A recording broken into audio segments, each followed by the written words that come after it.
عمرو محمد يطلب مساعدة الفنانين بعد إصابته بالتصلب العصبي. بيقول محتاج أجيب علاج. السلام عليكم ورحمة الله وبركاته أعزائي المشاهدين. فاكرين مسلسل أرابيسك؟ عمرو محمد علي شارك في مسلسل أرابيسك. الفنان عمرو محمد علي بيناشد أصدقائه الفنانين بمساعدته في تكاليف علاجه بعد إصابته بمرض التصلب العصبي. أكد إن هو بيعاني ماديا بشكل كبير بسبب هذه إن تكلفة علاجه بتتخطى 180 ألف جنيه، بجانب معاناته الصحية والنفسية مع هذا المرض.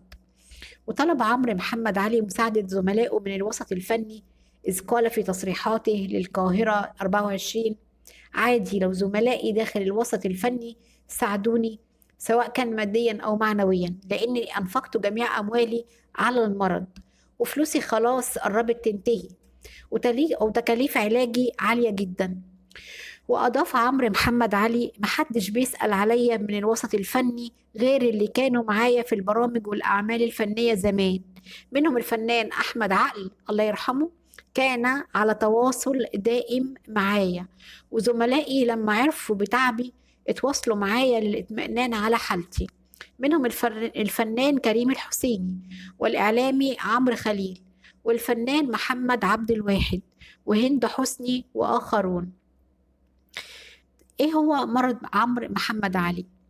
أكد عمرو محمد علي إن أشرف زكي نقيب المهن التمثيلية أرسل له وفد من النقابة كان برئاسة الفنان أحمد سلامة، وذلك للإطمئنان على حالته الصحية. معلق: المفروض هيزوروني تاني الأسبوع الجاي عشان يطمنوا عليا.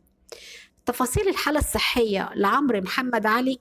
وسبق تحدث عمرو محمد علي في تصريحات تلفزيونية على حالته الصحية وتفاصيل مرضه، حيث قال: أنا الحمد لله بخير، وطمئن جمهوري إني كويس، وكتير من الزملاء قاموا بزيارتي، لكن أنا بعيد عن العمل من 2006 لأن المرض ده همني وهو مرض صعب وعلاجه مكلف جدا.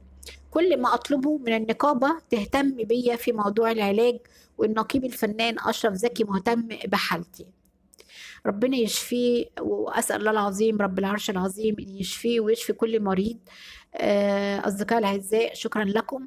يا ريت تشوف قناتي أول مرة يشترك في القناة ويفعل الجرس ليصلكم كل جديد، ولايك ومشاركة للفيديو لو عجبكم الفيديو. شكرا لكم، والسلام عليكم ورحمة الله وبركاته.